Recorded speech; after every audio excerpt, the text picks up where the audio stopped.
Hello second year, next theorem है हमारी, एक छोटी सी थ्योरम है, प्रूफ करना है इसका। कंपैरिजन टेस्ट फिफ्थ है। कंपैरिजन टेस्ट आपके लिए फर्स्ट और सेकंड बहुत इंपॉर्टेंट है।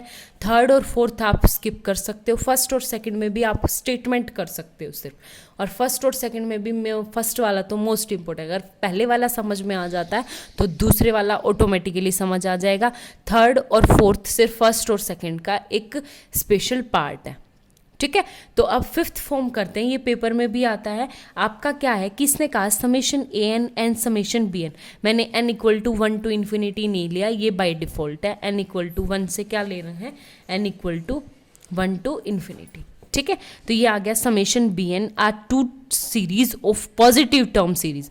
तो दोनों सीरीज क्या है आपकी, पॉजिटिव टर्म सीरीज है। और जब भी पॉजिटिव टर्म सीरीज होती है तो या तो वो फाइनाइटली ऑसिलेटिंग नहीं करेगी या तो फाइनाइटली एग्जिस्ट करेगी, मतलब कन्वर्जेंट करेगी या डाइवर्जेंट करेगी प्लस इन्फिनिटी को, ना तो वो ऑसिलेट करेगी, ठीक है। अब आपके पास नेक्स्ट है कि अगर मेरे पास दोनों पॉजिटिव टर्म सीरीज है और मैं कहीं से ऐसा दिखा देती हूँ a n upon b n equal to l, और एल मेरा क्या है, फाइनाइट है एंड नॉन ज़ीरो।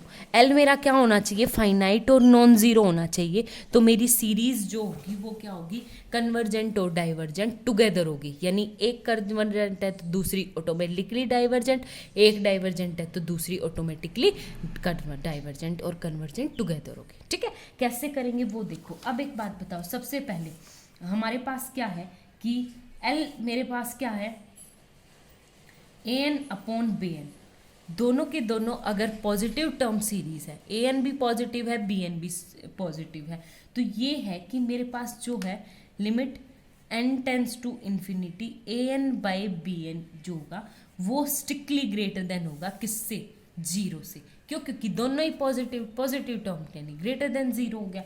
या हम ले L is greater than equal to zero, क्योंकि ए एन बाई एन किसके इक्वल दिखा लेके चल रही हूँ मैं, एल के इक्वल, ठीक है। तो अब एक बात बताओ, तो L तो मेरा जीरो तो हो नहीं सकता क्योंकि मेरे को क्या लेना है, नॉन जीरो।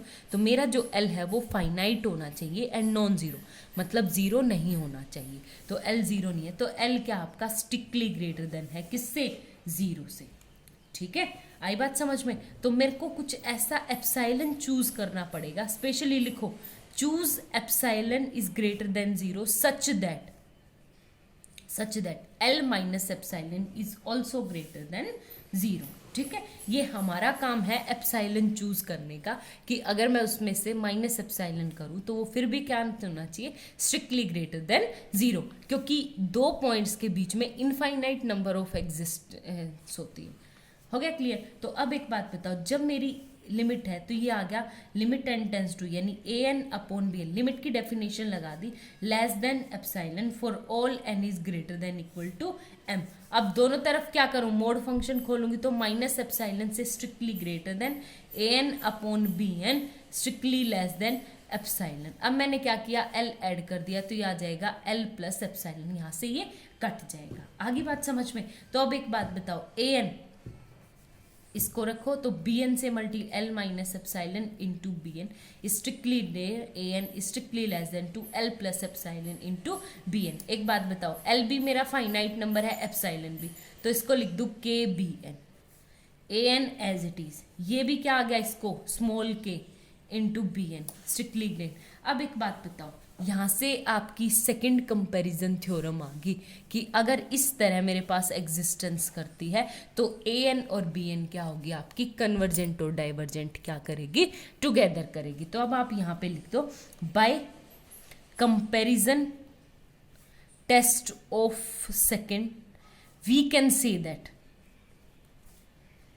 दैट क्या, कि a n and b n is summation साथ में is convergent and divergent together, कि दोनों क्या होगी, कन्वर्जेंट और डाइवर्जेंट करेगी क्या, बिल्कुल टुगेदर। यानी एक कन्वर्जेंट करेगी तो दूसरी ऑटोमेटिकली क्या करेगी, डाइवर्जेंट करेगी, ठीक है। अब बात करते हैं कि हमारी जो है इन्फिनिटी पे और जीरो पे, अगर मेरा एल जीरो आ जाए या इन्फिनिटी आ जाए, ठीक है। तो अब पहले तो मुझे इनका काउंटर एग्जाम्पल लेना पड़ेगा कि हमारे ये नहीं कह सकते कि ये कन्वर्जेंट और डाइवर्जेंट टुगेदर है। तो सबसे पहले मैं लेके चलूँ ए एन को तो 1/n² एंड बी एन को क्या लेके चलूँ 1/n।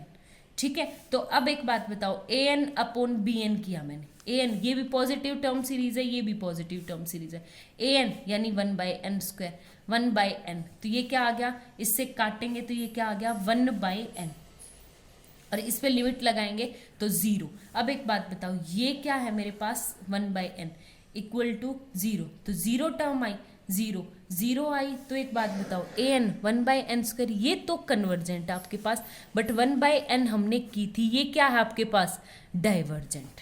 ठीक है। तो अब ये क्या आ गई मेरे पास डाइवर्जेंट। तो हम कुछ भी नहीं कह सकते ना कि एक कन्वर्जेंट है एक डाइवर्जेंट है। इससे उल्टा मैं उल्टा लूँ कि ए एन तो मान लूँ मैं 1/n को, और बी एन मान लूँ किसको 1/n² को, तो a n upon b n कितना आ गया n, तो मैं लिमिट लगाऊंगी, limit n tends to infinity, limit n tends to infinity, क्या आ गया इन्फिनिटी। 0 आया तब तो ये कन्वर्जेंट ये डाइवर्जेंट, इन्फिनिटी आया तो ये डाइवर्जेंट ये कन्वर्जेंट, तो हम कुछ भी नहीं कह सकते।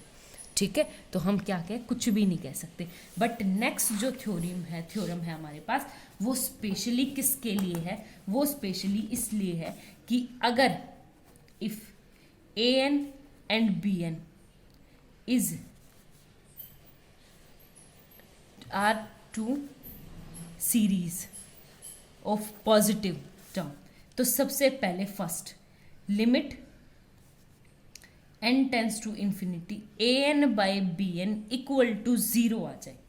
ठीक है। अगर इक्वल टू 0 आ जाए and b n is convergent, b n is convergent, तो then a n is also a convergent, a n को भी क्या होना पड़ेगा कन्वर्जेंट सीक्वेंस होना पड़ेगा।